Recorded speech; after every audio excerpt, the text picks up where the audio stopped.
it's tough to get a good culture, and you have to fight to always maintain it. Yeah.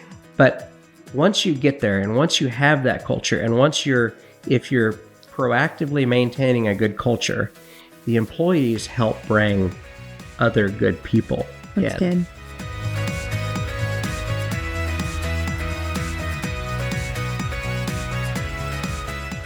Hey everyone, welcome back into Behind the Scenes with TK Business Magazine. It's your host, Danielle Jane Martin, and we're continuing the conversation where we're going around the community and we're hearing from business owners that you may be familiar with. Today, you're definitely going to be familiar with Brooks Pettit of Various Aviation. And Brooks, welcome to the show. Thank you for having me. Appreciate you coming out today. Yes. So Topeka native, you've been around in Topeka, and Various Aviation has been here for about 2007 so multiple years. Yeah. And so I know many people are familiar with you and your business, but today we're going to go a little bit behind the scenes and how you created the company. So if you can, let's kind of just create the foundation for everyone. Take me back to 2007. What was that like, creating the business? Well, so I may take the wind out of a lot of people's sails in that our business was not one that was purposely built. It was more of a happenstance. It started out kind of as an accident. Mm-hmm. And if you look back in the 2007, 8, 9 time frame, there was a lot of economic turmoil happening. 2007 was still pretty good, but aviation in our community was not. Aviation had a very little part of the Topeka and Shawnee County community, and I never wanted to work for the airlines. So mm-hmm. the private aviation business was very limited, and I ended up kind of accidentally starting this business, and it didn't start as most businesses are. It didn't start as what you see today. I was a one-man band. I flew. I had one little customer that I got the customer because of an accident, not an aviation accident. I got the customer because he had a pilot flying for him that was a friend of mine, and the guy needed to leave to go for a job interview, and he asked me to fill in. And the guy got the job, and he moved to Dallas. And all of a sudden, here I am. I've got one little airplane to fly and one little customer. Greg Short was my very first customer, and now here we are 18 years later, and we're still doing business together. Yeah. And he was a big catalyst. He helped put me in front of other members in our community that had a need for aviation. And so really it was Greg, and then so many of our earlier customers that just kind of helped us grow. It was, right. We had a lot of people had hands in helping us get to the next step and to keep growing and adding customers. And so, awesome. In 2007, it was me, myself, and I washed the airplanes and did the accounting and flew the airplanes and managed the maintenance. And now we have north of 60 employees here in Topeka. So that's awesome. Well, I was going to say, you must have a way and a thing with airplanes, a passion for airplanes, because first of all, I love this room, by the way. And so before we got started, I said, okay, what is your passion behind the airplanes? Because the way that your building is designed is very unique. Yeah. So take me down that path. What connected you to airplanes? It's all nostalgia for me. Mm-hmm. So I'm a third generation pilot. My grandfather flew P-38s in World War II. Never met him. He died when my dad was young. And then my dad also was a pilot and kind of worked his way through college flying professionally. And he owned a manufacturing company, but he always owned corporate or business airplanes that he would kind of buy and sell. And he would use business airplanes for his own travel and sales. Mm-hmm. And so I grew up flying with my dad. Yeah. And he was a very active and member of the Combat Air Museum here in Topeka. And there was a point in time up until about 1996 that the Combat Air Museum actually flew airplanes. Right. So as a kid, I grew up riding around in those old airplanes with my dad. And so that's where the history is neat for me. Mm-hmm. My dad died when I was young as well. I was 13 when he died. So being able to kind of continue aviation and enjoy the history of the kind of the nostalgia. Yeah. The Douglas DC-3 is our flagship airplane. When you go out in the hangar, you'll see that big airplane, but this is a propeller off of the DC-3. Wow. So we get to incorporate kind of some of the old airplane stuff as part of our branding to promote our business. Then I love that. Okay, so you mentioned 18 years in business. Yep. What was that turning point for you when you saw the business take off? There's a point when I realized that when I was the only one flying, I was kind of getting run thin. But also, I realized that there was an absolute cap on my ability to create revenue, and that was that all that I had to sell was my time, and the limiting factor was how much value can I derive from my time? How much can I charge per day to fly? And the reality is that you reach a point where you just can't. The market doesn't support just a continuing growth of daily rate pilot services. And so the business model changed, and the demand outgrew my ability to take care of our clients, but also then you realize that to provide a good caliber of service, I can't do it all. Yeah. You have to start specializing and diluting your the work that you do and focusing on growing the business rather than as Dave Ramsey says, you got to get out of the treadmill stage, right? Yeah, definitely. And for those who, I want to be mindful of our audience as well, who may not know your clients, talk to me about the people that you serve. We don't really specifically speak in specifics about who our clients are, but all of our clients are companies and businesses here in our community, and then we have an office in Scottsdale as well. But they are businesses that are well known in our community that have a big employee base and do some really neat things in our community. So yeah. So nowadays there's a lot of entrepreneurs trying to figure out how to scale, right? And you kind of talked about your journey of, you have to figure out how to work, not how to work in the business, but on the business, right? Yeah. And there's a lot of people who don't know how to get there. And so for you, what advice would you wish you would have known when you were building the business? Wish I would have known. As you were like growing and just building. Yeah. Can I spend that in, can I flip the narrative? Yeah, go ahead. Things I'm glad I didn't know. Yeah. I'm glad I didn't know how hard it would be. Because I don't know that I would have necessarily set off to do this if I knew what a grueling pace it would be to get to where we're at, or even where we were 5 years ago. I wouldn't go back and do anything different. But one of the things I think, I'm not sure that this is exactly what you asked, but one of the things that, as I look back, people ask, how is it that you made it through? And the answer is that we didn't have any debt. We didn't, and frankly, we didn't have any debt because we didn't have the ability to have any debt. We didn't have the revenue to support debt, and we didn't have we didn't lead off by buying a bunch of expensive equipment and that sort of thing. It was all organic growth, and that we didn't get out too far in front of our skis and take on burdens that we couldn't have supported, and so we maybe could have grown faster, but we would have done so in an unhealthy way, and so we ended up.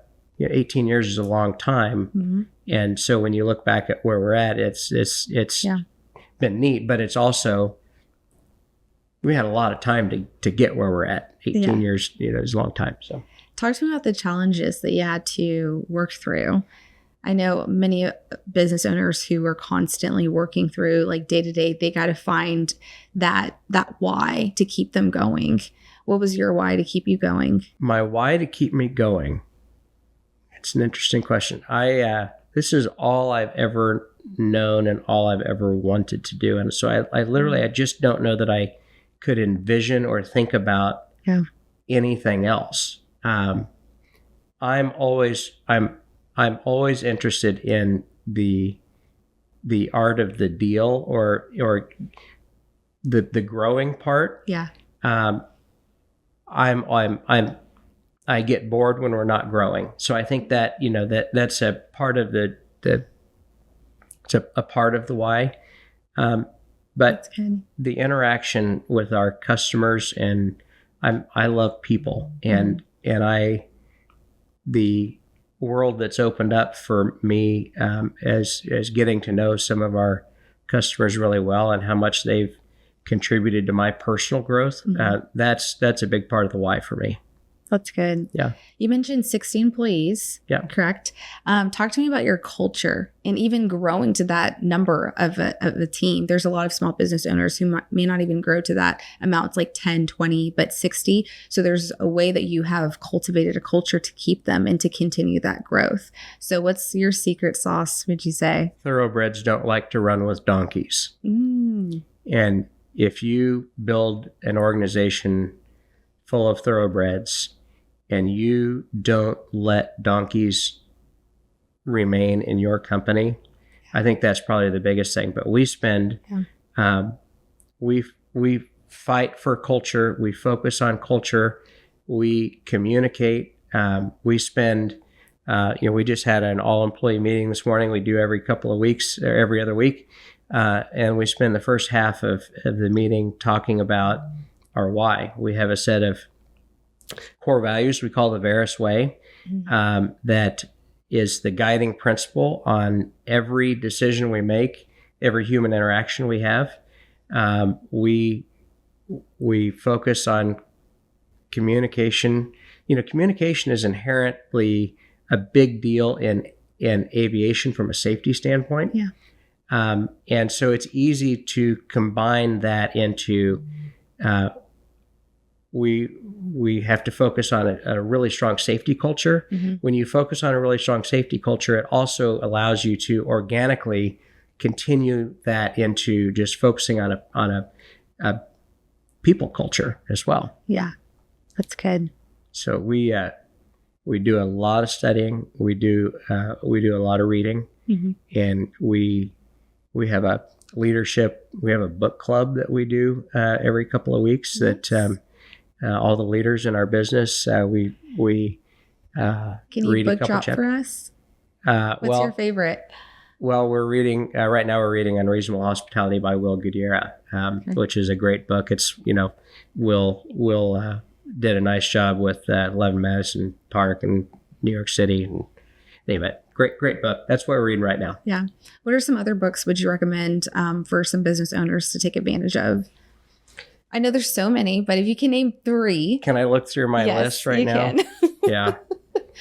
I know you and Cody are always passing books off. So if you could top 3. So I kind of go back and forth. I'm right now I'm reading Parenting with Love and Logic is a parenting book. The Coddling of the American Mind is a great book. Let's see, we just talked about Unreasonable Hospitality. Probably my favorite book is Shoe Dog by Phil Knight, the founder of Nike. And I love that book because when you listen to, one of the most successful brands or the founder of one of the most successful brands, it's easy to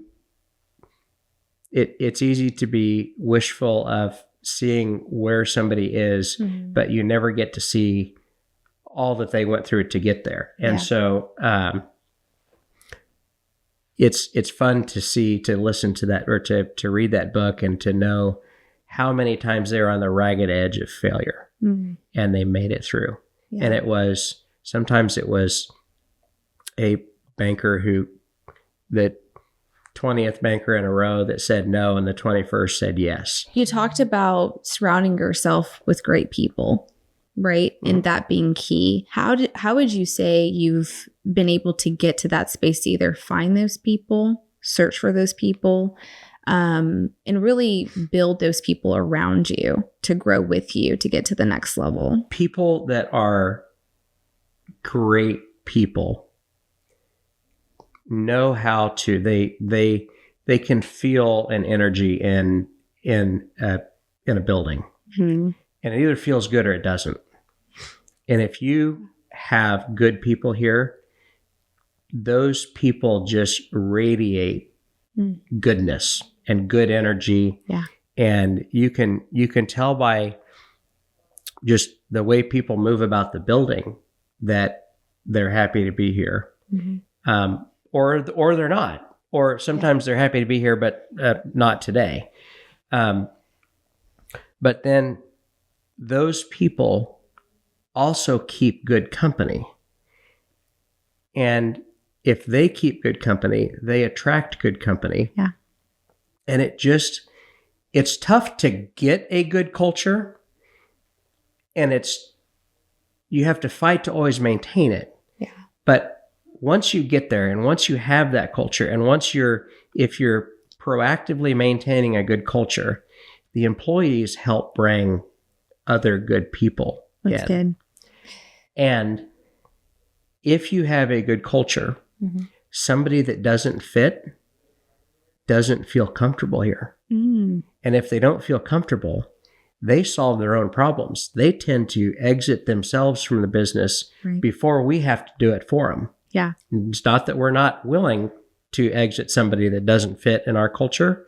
Doesn't mean they're a bad person. It may mean that they don't fit here in our culture. Yeah. But it's the people here that make the culture, and they make it uncomfortable for people that don't fit to be here. Yeah. That's good. That's really good. Okay. So earlier you mentioned, there's a lot of times where people don't understand or see what's going on behind the scenes, right? So when people see aviation, they see the success, they see the nice building. I'm sure all of the accolades that you guys get when it comes to awards and everything.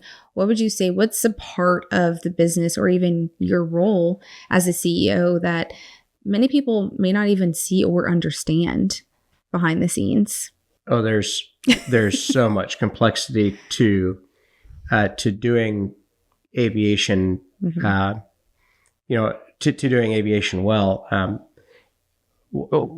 Our mantra is we make aviation safe and simple. And you've the analogy of the duck swimming in the pond, and it's gracefully swimming along, but it's paddling underneath. That's a lot of that is a similar analogy here. There is I think the regulatory environment is probably the biggest element that, and from a risk mitigation standpoint, from a financial mitigation standpoint, and a tax mitigation standpoint, and then making sure that while we're complying with all the tax laws, we're complying with all the FAA regulations, and still moving people about the way that they need to. So lots of complexity, but also a lot of subjectivity. It's not as black and white as you might think, in terms of how you go about maintenance on an airplane, and those sorts of things. So, what's next for aviation? What do you want to be known for? So we are focusing right now on really growing our aircraft sales side of the business and our maintenance side of the business. We've publicly announced that we're going to be building another facility similar to this one, just right across the way. That will effectively double the size of our footprint here, which will give us the capacity to keep growing. Right now, our growth is limited by our footprint more than anything. Footprint and then also competent, talented people. People are a limiting factor. For sure. We hire a small portion of the people that interview to work here, and in doing so, we have to modulate or regulate our growth so that we're not getting in front of our people capacity. Yeah. With this being an episode for business owners, if you could give advice, recent advice that you've learned being involved in business, what would you say? I will say that the thing I'm working on most, those that know me well know me to be that I am never shy of having an opinion, and I'm trying to be the last one in the room to speak, which is it's naturally very difficult for me to do that. And what I've learned is I am just surrounded by so many brilliant people in our organization that if I can focus on having less of an opinion, then it's been pretty amazing to see other people flourish and do things better than I ever did when I was doing their job. Yeah. Brooks, thank you so much for your time. We appreciate you being here on the episode. Yeah, you bet. Thanks for having me. Well, if you guys have anyone in mind that you're interested in seeing here on Behind the Scenes with TK Business Magazine, don't hesitate to reach out today. In the meantime, we'll see you guys next week.